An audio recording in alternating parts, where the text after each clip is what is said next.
hope you're watching Hamilton's Vital Signs. Welcome back. It's the fall, and we have a whole new list of things to talk about in Hamilton. And it's my pleasure for our inaugural of the fall to welcome two new guests to the show. Ines Rios from the Immigrant Workers Center in Hamilton, and Keith Monrose from Mohawk College. Keith, you're the Vice President of Internationalization, and Ines, you are the Executive Director. You're new to this community. You've been here for a long time.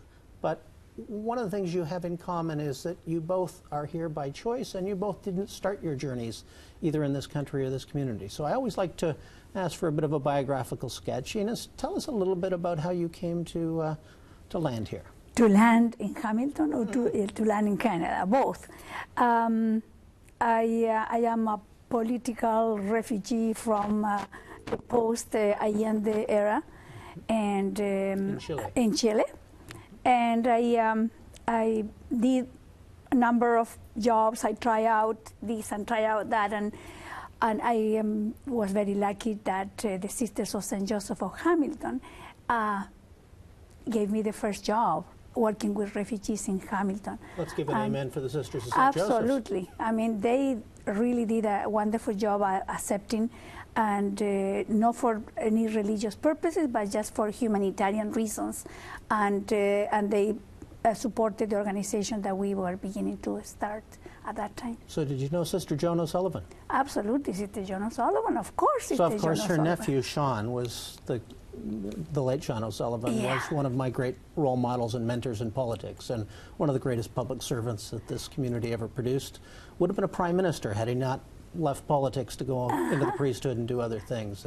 You know, it's a very small world, and we always need to be mindful of those who helped us along the way. Sister Joan is smart and sharp and very demanding, and it did good to me. Yeah. Keith, tell us about your story. Well, I came here to Canada as a youngster, 7 years old. My parents immigrated from the UK, and my parents were immigrants to the UK from the Caribbean.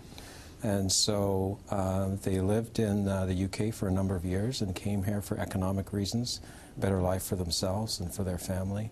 And so I'm a product of that decision, and feel very fortunate to be in this country. Yeah.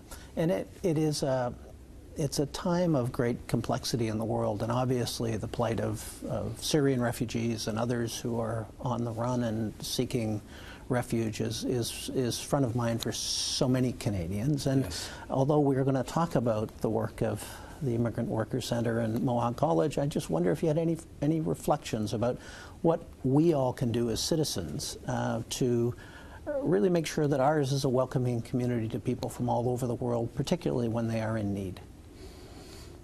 We have to continue doing that, right? And I'm sure that there is a space, and there are resources, and there is desires, and there is a willingness to accept, continue bringing in, and do that kind of relief if we can. And I'm sure that we can. Even Hamilton, with all their own economic problems, I am sure that we can absorb a number of refugees, probably hundreds of them, and do our part with the crisis. Keith? I think it's important, Terry, for us to be comfortable with our history. And for my family, we came here as economic migrants, if you will. And with the exception of our First Nation communities, I think we all came here from somewhere else. Yep. And what's interesting is, as we review the popular press and the attitudes that we see in polls, etc., my perception is, anyway, we tend to forget our history as migrants who have moved from country to country for various reasons, including economic reasons, but sometimes to be with family, and many other reasons. So let's talk about the role of each of your agencies and institutions in making this a welcoming community. And Ines, I want to start with you, maybe a bit of the story of how your organization came to be and what need it was filling at the time. Our organization came to be exactly what this moment is calling for. It was a response from the faith communities and the other communities at large in Hamilton to the crisis and the civil wars and dirty wars in Central America. So the religious organizations and churches in Hamilton decided that they will open their doors and they will do that. And that's how the Sisters of St. Joseph began to mobilize that, and quickly began to be a program, because extremely hardworking people came from Central America, and they decided that they needed to help as well. And they signed up to volunteer, and the volunteer was just to build this organization from the root up. And it was extraordinary. I remember the years when we needed to knock walls, and we started from the church basements, dark, and we needed to paint them, and you know, just women will just do it, right? Just do it, because we didn't have enormous resources. Plus, we wanted that to be our own organization, our own effort. And it was fantastic. You know, I have many memories of doing it, right? Not thinking so much, just getting it done, moving on, and begin to create that. And it was fantastic. And if I leave soon this organization, my memory, I will take with me those years when everything was an action, a project that needed to be completed. You're not announcing your resignation here on the show. I'm not announcing my resignation today. Just want to make sure. And do you think your extraordinary Pope, when he's in Philadelphia or D.C. or New York this week, will talk about any of those issues and the role of faith-based institutions and the Catholic Church? I think he's been talking about that right now. I am sure well, he's in Cuba having a little bit of extra sun. I told you this was not going to follow any given script. I want to come back to Keith, because when I hear the term for a college vice president of internationalization, I think, you know, what is that all? Is that junkets for faculty members? Is it better food in the cafeteria? Or is it something to do with building bridges and opening opportunities to students from around the world? No, absolutely. I mean, just for clarification, I'm the Dean of International. And did I give you a promotion? You just gave me a promotion. Thank you, Terry. And I'll actually get it in writing after and bring it back to my bosses. But as the Dean of International, we're responsible for inviting students into our college and providing our population, which is more than just the international students. It's the domestic students, it's the faculty, it's the staff, with an environment that is local and global. And so what we want to do is support our local economy, our local environment, in terms of skilling our students to meet today's and tomorrow's job requirements, but also to provide them with a perspective that is holistic and allows them to understand what global needs are and how to work cross-culturally in different settings, either virtually or in person. What are the hard skills they need and what are the soft skills they need? And so in order to do that, yes, we do go overseas, and I'm one of the people that's fortunate enough to travel to many countries. This year we will accept students from certainly over 65 countries. That's amazing.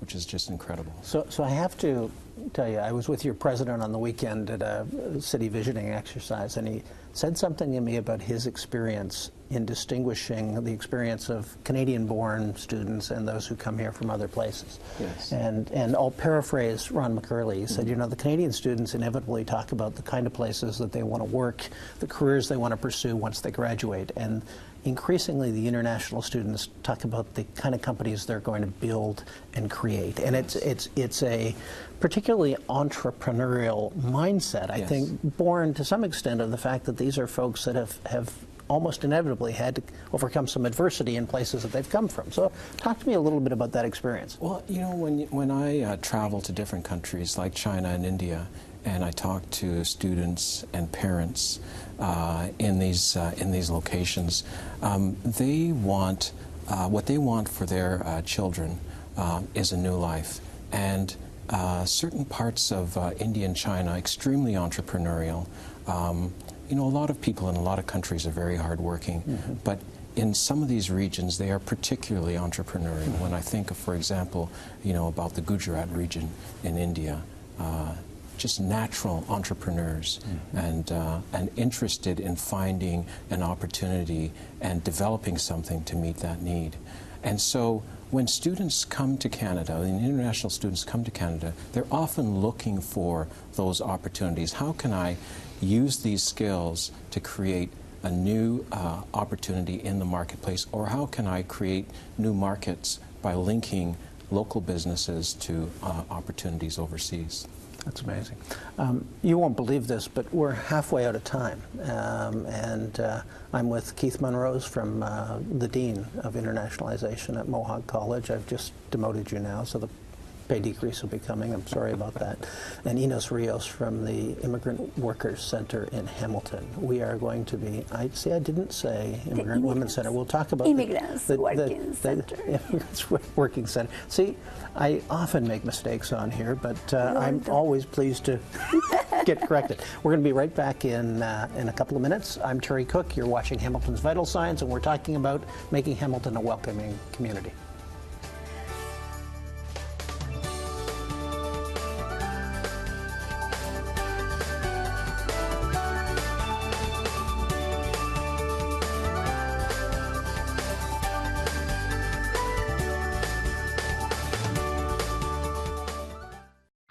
AJ lives for hockey and has ever since he was a baby. Because I get to skate fast and score goals. AJ was born missing his left arm right at the elbow.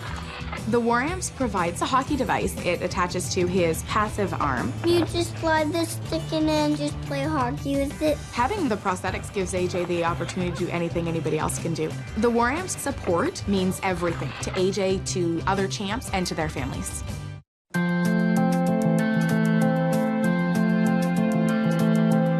Soon we will end MS.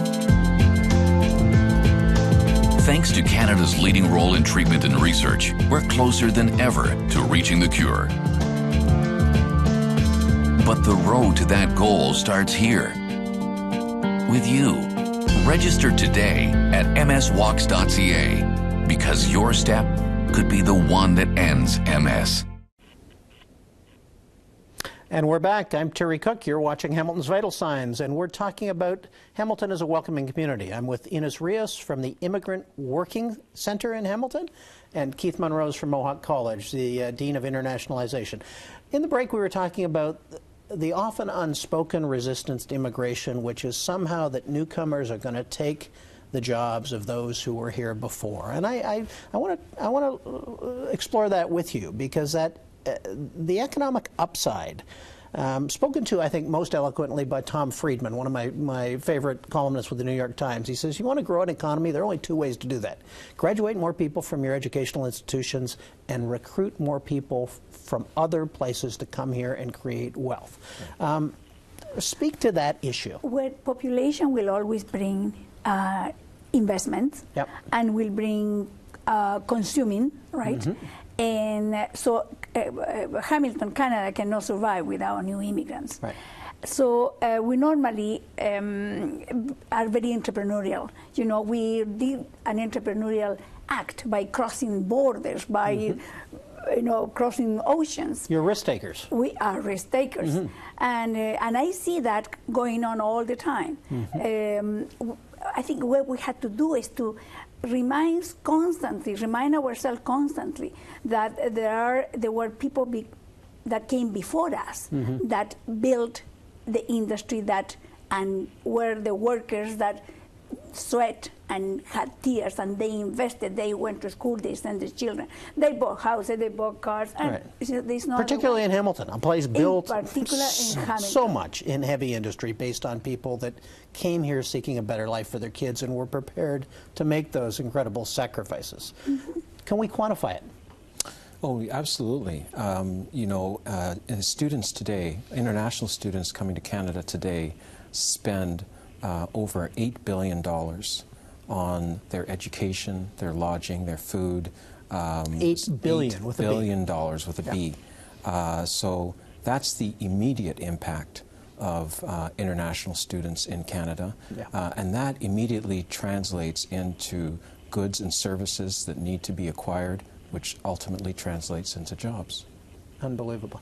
I want to now ask each of you to talk a little bit about some particular things that each of your institutions are involved with. And Ines, in your case, I want to ask you about a mom's going back to school program that has been remarkably successful in this community. And Yes. tell us about that. A mom back to school, I think it is the name of the project, is a warm up to women that are solo parents that wanted to have either an equivalency to high school or to complete a high school diploma.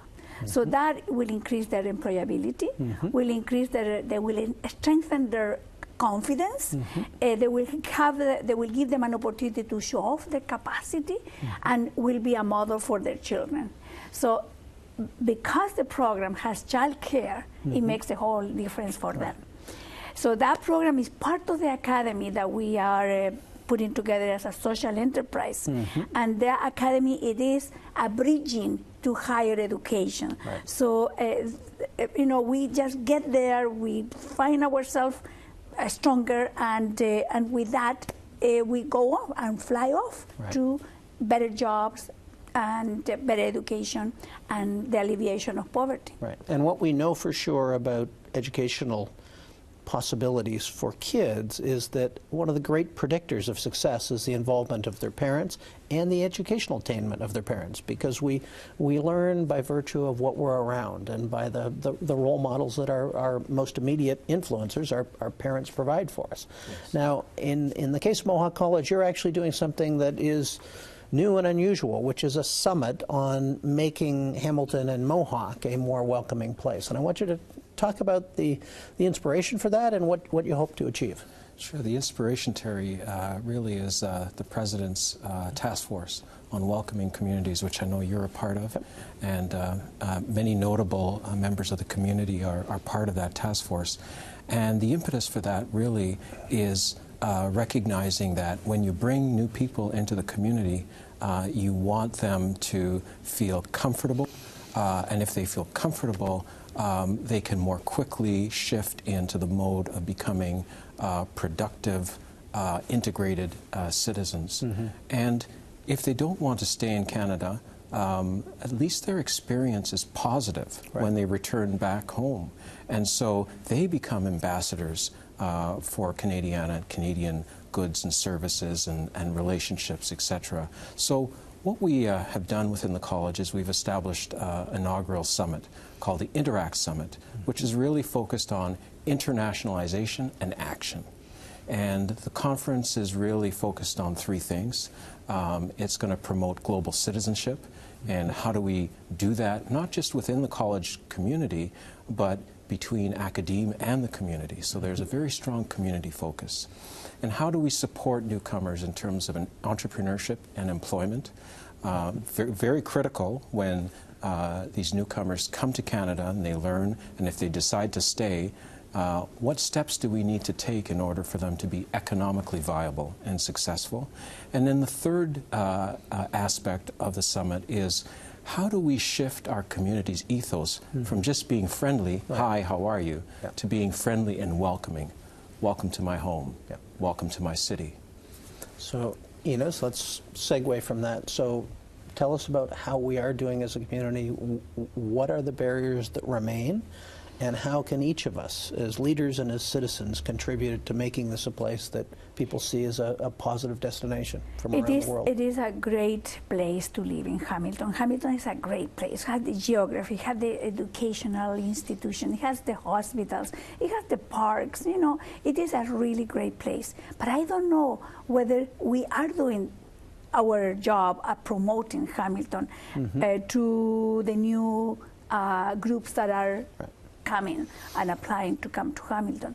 So for that, I think one of the improvements has to be housing,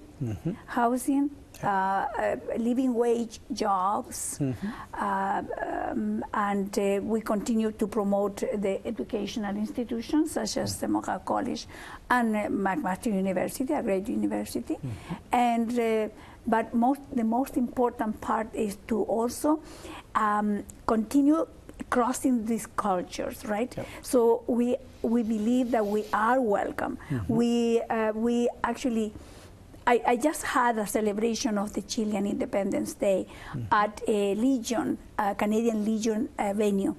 And it was a sad moment when we entered, the members of the Legion left, right? So who did not invite each other? So that part of that, there is the wrong perception. There is a wrong perception that we are limited by where we are, either in terms of ethnic groups and traditions. But we all know that very quickly these cultures merge and fuse each other, and we see that in food, right? Our international food takes more and more space in our tables than our own traditions and practices that we can only stretch for this long, right? Right. Same question. Jobs and housing.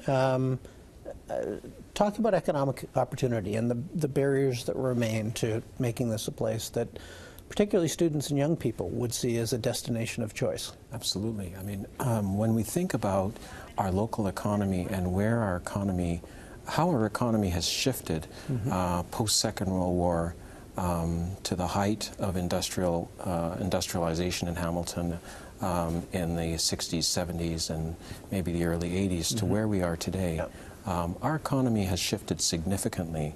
And that has required a new set of skills that have shifted beyond steel making to the life sciences, to information technology, and other areas of a diverse economic base that Hamilton wants to develop. And even where it's primary industry and steel making, and I was a summer student at Stelco a long, long time ago. Yes. The knowledge intensity of that experience is much different than it would have been at a time when folks assume that with limited education and skills you'd have secure employment in those industries. Absolutely. We just as a segue, a short segue, our management team went for a tour of ArcelorMittal Dofasco recently, and the technical acumen that one requires to operate a plant like that is just incredible. Knowledge of chemistry and robotics and logistics.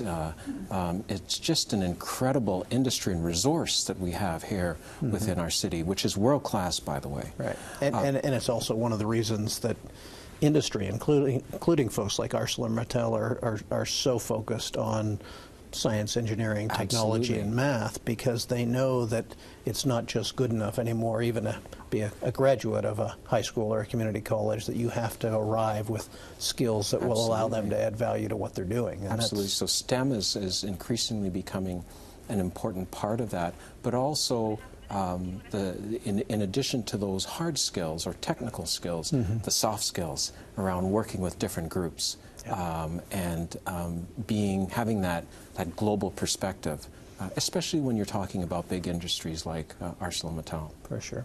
Ines, you're going to get the last minute here, and I want you to talk about, specifically as a community, what we can do better than we're doing now, and what we should be aspiring to make this the most welcoming place in the country. We have to continue celebrating entrepreneurship and bring out those stories. Invest in promoting that, but from the city level. So it's not so much about grassroots level doing their part in a Gage Park, but it's much more than that, right? It is a real investment into what the newcomers can do in this country and in this city. Thank you. And believe it or not, we are out of time, but it has been great to talk to you both about Hamilton as a welcoming community, and to say to Ines Rios and the Immigrant Working Center, and to Keith Monrose at Mohawk College, how much we appreciate the service that both of you provide, the leadership that you're adding to this community, and the contribution that your agency and your institution are making to Hamilton. Thank you for being with us, and I'm sure we'll get a chance to do this again in the future. But I'm Terry Cook. You've been watching Hamilton's Vital Signs. We've been talking about making Hamilton a welcoming community. I would give you a heads up that October the 6th is our annual Vital Signs report at the Community Foundation. I hope you'll look for that, and I hope you'll be back with us next month. You can follow us, as always, on Twitter or on Facebook. Thanks for being with us today.